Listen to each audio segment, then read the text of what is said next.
Hey, bonjour. Bienvenue pour ce deuxième épisode de Talkie Walk P. Aujourd'hui, on va parler de microphone. On va voir ensemble comment bien choisir son microphone quand on fait de la vidéo ou du streaming. Mais t'avais dit qu'on regarderait comment contrôler OBS avec une interface MIDI, hein? Non, moi j'ai jamais dit ça. Si. Si, bon, ok. Mais je vais vous dire franchement, ça me paraissait pas super intéressant, du coup j'ai préféré la laisser de côté pour le moment. Mais si ça vous intéresse vraiment de contrôler OBS avec une interface MIDI, dites-le moi dans les commentaires. On fera quand même la vidéo. Pour bien choisir son micro, il suffit pas de regarder « Ah, ce streamer, il utilise ce micro, c'est trop bien. Ah, ce vidéaste, il utilise ça, c'est super. » Il faut bien comprendre les spécifications des micros pour choisir celui qui sera le plus adapté à son usage et à son environnement. Une des premières spécifications qu'il va falloir regarder, c'est l'interface du micro.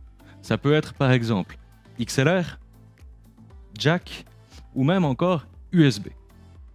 Dans le cadre du micro XLR, on va avoir besoin encore d'une interface supplémentaire pour transformer le signal analogique du micro en signal numérique et ainsi pouvoir l'exploiter dans un ordinateur. Par exemple, avec une interface comme celle-ci ou directement une table de mixage qui aurait une sortie USB. Pour les prises mini jack, attention, il existe deux sortes de prises mini jack, les jacks TRS et les jacks TRRS. En gros, les jacks TRRS, c'est pour les smartphones et les autres, c'est pour tout le reste. C'est un peu généralisé. Pour les micros USB, on n'aura besoin de rien de spécial étant donné que le micro intègre directement une interface analogique vers numérique. On peut donc le brancher sur son ordinateur, c'est plug and play. Maintenant qu'on a choisi l'interface qui nous convient le mieux par rapport à notre utilisation, on va aller un petit peu plus loin dans le micro et on va s'intéresser à la capsule. Il existe majoritairement deux grandes familles de micros. D'un côté, les micros dynamiques, de l'autre, les micros statiques. Les micros dynamiques sont souvent moins chers à fabriquer, très résistants, supportent très bien les grosses pressions acoustiques, mais ont une sensibilité relativement faible. On y reviendra tout à l'heure. Les micros statiques, eux, sont moins résistants au choc, à l'humidité, mais offrent une captation de la voix un petit peu plus détaillée, un petit peu plus précise. On verra tout à l'heure un petit peu les différentes applications de ces différents types de micros. On aura encore pas mal l'occasion de parler de dynamique et statique à condensateur. Pour ce qui est de la sensibilité, c'est une indication souvent assez importante sur la fiche technique des micros. Elle sera exprimée soit en décibels pour 1 mV par pascal, ça devient un peu compliqué, ou bien en millivolts à 1 pascal. 1 pascal, c'est une pression atmosphérique ou une pression tout court. Et 1 pascal, ça correspond normalement à 98 décibels. On va pas trop rentrer dans les détails physiques et les calculs improbables par rapport à ça. Retenez simplement que plus un micro est sensible, plus il va capter relativement loin. À l'inverse, moins il est sensible, plus on va devoir être près du micro, mais par contre, plus on va s'isoler des bruits ambiants. C'est vraiment ça qu'il faut retenir dans la sensibilité du microphone. Mais qui dit sensibilité faible, dit préampli. Le préampli, ça sert à amplifier le son capté par le micro pour qu'il soit travaillable à un niveau normal. Par exemple, pour un micro dynamique, la sensibilité elle est généralement de 1 à 5 mV pour 1 pascal. Par rapport à un micro statique à condensateur où là on est plutôt généralement entre 10 et 50 mV pour 1 pascal. À comprendre que plus cette sensibilité est élevée, moins on aura besoin d'amplifier. Et ça va nous rajouter un petit problème. Dans le cadre d'un micro dynamique, on va avoir besoin du coup d'un amplificateur plus performant. Et souvent, les amplificateurs qui sont dans les interfaces ou les tables de mixage standard ne sont pas assez puissants pour faire fonctionner à un niveau correct un micro dynamique. Donc on aura dans ce cas-là souvent besoin d'ajouter un préampli supplémentaire. Ça commence à faire des grosses dépenses tout ça. Ensuite, une autre chose à prendre en compte, c'est l'alimentation. On voit plein de choses sur l'alimentation fantôme, la fameuse alimentation fantôme, au travers d'internet, des vidéos, de tout ce qu'on peut lire. Ce qu'il faut comprendre, c'est assez simple. Un micro dynamique, de manière générale, ça n'a pas besoin d'alimentation. On appelle ça un système passif. Un micro électrostatique, ça a besoin d'une alimentation. Cette alimentation s'appelle donc alimentation fantôme. C'est généralement 48 volts, ça peut être 24 dans certains cas, et ça va servir justement à alimenter soit l'électronique du microphone, soit l'électronique et le condensateur pour la polarisation. Mais encore une fois, rentrons pas trop dans les détails.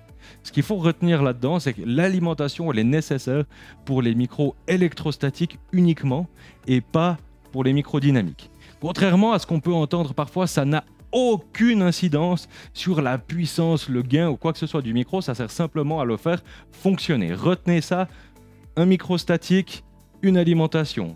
Un micro dynamique, pas d'alimentation. C'est pas plus compliqué que ça. Cette alimentation, il n'y a pas besoin de brancher le micro à la prise secteur.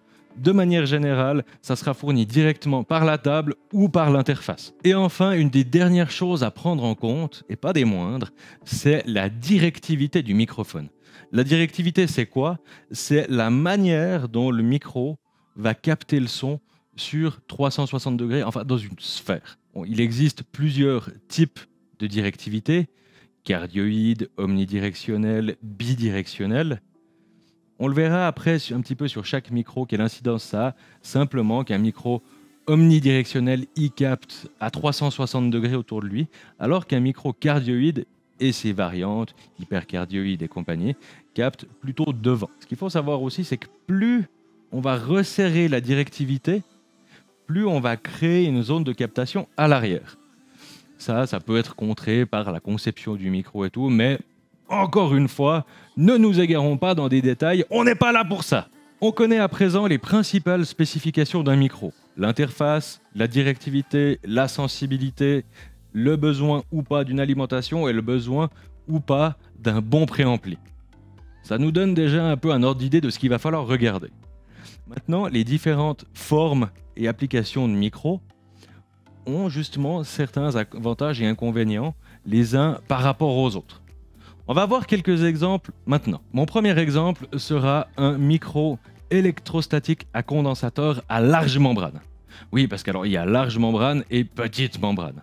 Ça n'a pas une très grande importance, à savoir que ça va avoir une incidence sur la réponse en fréquence du micro, mais c'est pas super important pour les voix. Donc ici, en l'occurrence, le Rode NT1. Un type de micro assez répandu dans les studios pour la prise de son des voix. Donc, comme c'est un micro statique, il a plutôt une sensibilité assez élevée. Il n'aura donc pas besoin d'un préampli très performant. Par contre, il aura besoin d'une alimentation fantôme. Et comme il est assez sensible, il va avoir tendance à capter pas mal les bruits ambiants.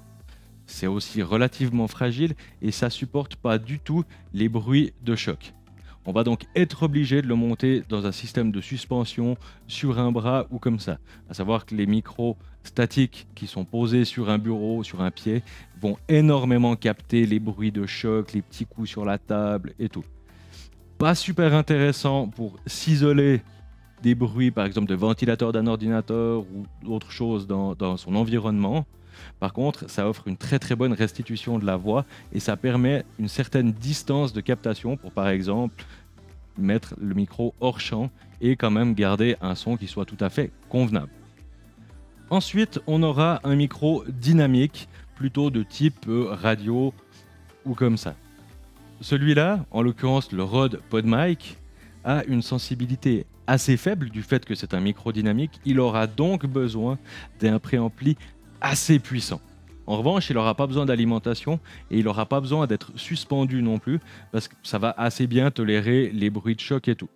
Du fait qu'on a quand même une capsule relativement grande, on aura aussi une restitution de la voix qui est plutôt correcte. Par contre, on aura besoin de le rapprocher nettement pour avoir un son qui soit correct. Assez difficile de mettre ce type de micro hors champ, mais par contre, c'est un micro qui est couramment utilisé, typiquement en radio ou comme ça, avec tout un tas d'alternatives.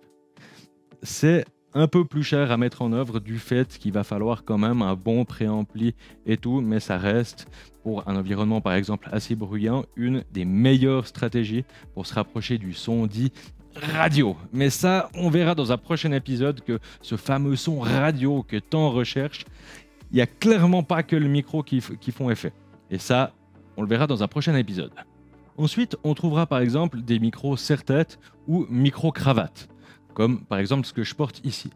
Ces micros seront souvent des micros à condensateur, mais ils ont quand même un champ de captation assez faible et une sensibilité assez intéressante, typiquement pour la vidéo, pour pouvoir être bien caché dessous, bien être très portable. En l'occurrence ici un micro ProDype sans fil qui me permet d'être totalement libre de mouvement. Ces micros-là sont souvent une assez bonne solution pour la vidéo, parce qu'ils permettent justement d'être cachés, d'être hors champ, et de quand même donner une restitution de la voix qui est assez intéressante. Les micro-cravates seront souvent à directivité omnidirectionnelle, c'est-à-dire que quel que soit le sens dans lequel on va le placer, il captera le son dans tous les sens et il aura tendance aussi à capter un petit peu l'environnement. Le micro serre-tête, quant à lui, sera plutôt cardioïde, donc relativement directionnel, et devra être orienté plutôt vers la bouche pour vraiment isoler du reste et produire un son de la voix qui soit assez correct. Un autre type de micro que vous avez tous déjà vu, c'est les micros à main. Les micros à main sont des micros dynamiques. C'est pour ça qu'on va les tenir très très près de la bouche et ils auront justement l'avantage du fait qu'ils sont assez peu sensibles. Par exemple, en concert, de ne pas capter le son provenant des haut-parleurs et ainsi de le retranscrire et ainsi de suite et de faire une boucle qu'on appelle un Larsen, qui est un sifflement assez terrible. Ces micros-là sont souvent très solides, ils résistent très très bien au bruit de choc. C'est vraiment une solution excellente pour le chant en concert ou comme ça. Pour la vidéo, ça sera intéressant en interview. Pour le streaming, je pense pas que ce soit une solution très intéressante du fait qu'il faut être vraiment très très très près pour avoir un rendu qui soit correct. Ça, c'est typiquement des micros qu'on trouvera en sans fil ou filaire, en XLR ou même en USB. C'est très très répandu, mais à réserver plutôt pour le chant. Et enfin, un dernier type de micro, là plutôt orienté pour la vidéo, ça sera les micros de type canon. Les micros canon, on les appelle comme ça parce que leur conception fait penser à un canon. Ils sont souvent très très directifs et sont justement idéales pour la vidéo, soit en perche, soit directement sur une caméra, pour vraiment aller chercher un son à un endroit assez précis tout en étant relativement éloigné. Bien sûr, ça a ses limites.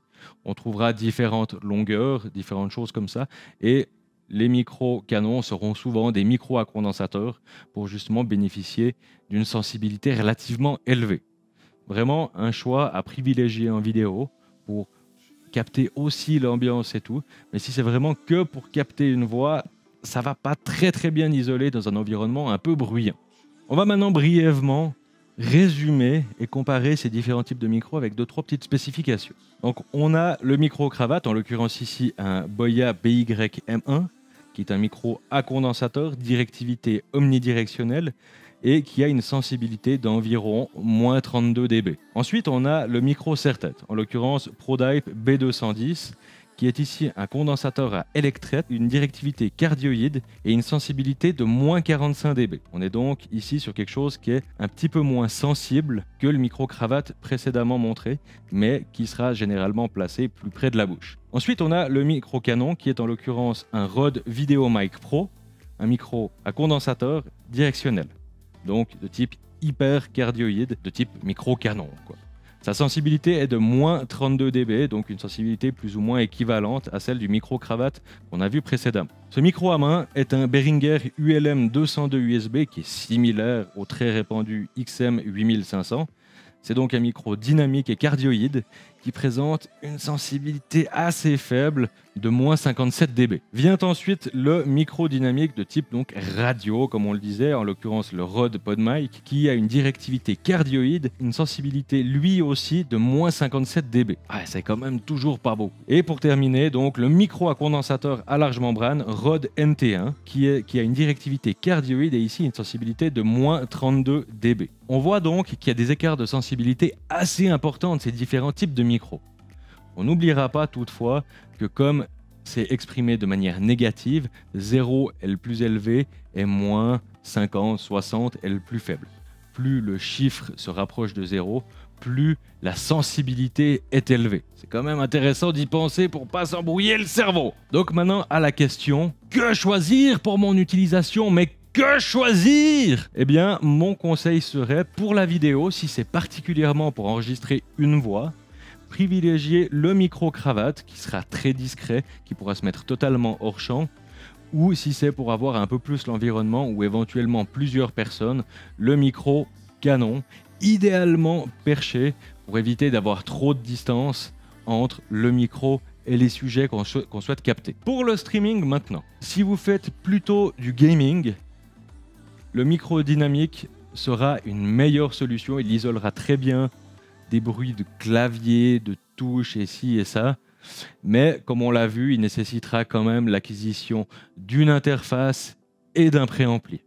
Ce qui va quand même passablement alourdir la facture, mais qui va permettre justement une isolation extrêmement bonne des bruits ambiants. Pour quelqu'un qui ferait plutôt de la discute en streaming, qui aurait un peu plus de distance avec son micro ou qui souhaiterait le mettre hors champ, le micro à condensateur, c'est une excellente solution pour peu qu'on soit dans un environnement assez calme. On aura vraiment tendance à capter les bruits de touches, de ci, de ça, de la petite sœur qui passe dans le couloir. Pour ça, c'est pas idéal. Par contre, ça aura la meilleure restitution au niveau de la voix. Ces règles sont des généralités. Si vous souhaitez voir la comparaison de tout un tas de micros dans tout un tas de situations, je vous conseille d'aller voir la chaîne YouTube de Podcastage. Je vous mets l'affiche juste ici. C'est vraiment une référence et ses tests sont très poussés. Il a testé énormément de matériel à l'heure actuelle. Je vous recommande ceci pour peu que vous ayez choisi l'interface qui vous convient, le type de micro et prendre la chose qui soit la plus adaptée à ce que vous voulez faire. Je me répète, mais regardez pas ce streamer il utilise ça, donc je dois utiliser ça, c'est faux. Ça va dépendre d'une part de votre budget et de votre environnement. Il y a tout un tas de solutions, il y a tout un tas de marques. Si ça vous intéresse qu'on aille un peu plus loin dans la comparaison de ces micros, dites-le moi dans les commentaires et on ira plus loin dans une prochaine vidéo pour vraiment voir et entendre ces différences. Voilà, on arrive au terme de ce deuxième épisode de Talkie Walk P. J'espère que cette vidéo, malgré qu'elle est un peu technique, elle vous aura plu, qu'elle vous aura intéressé et surtout qu'elle vous aidera à choisir votre prochain micro. Dans tous les cas, n'hésitez pas à me dire dans les commentaires ce que vous en avez pensé, à vous abonner si le contenu vous plaît et on se retrouve tout bientôt pour un nouvel épisode. Ciao!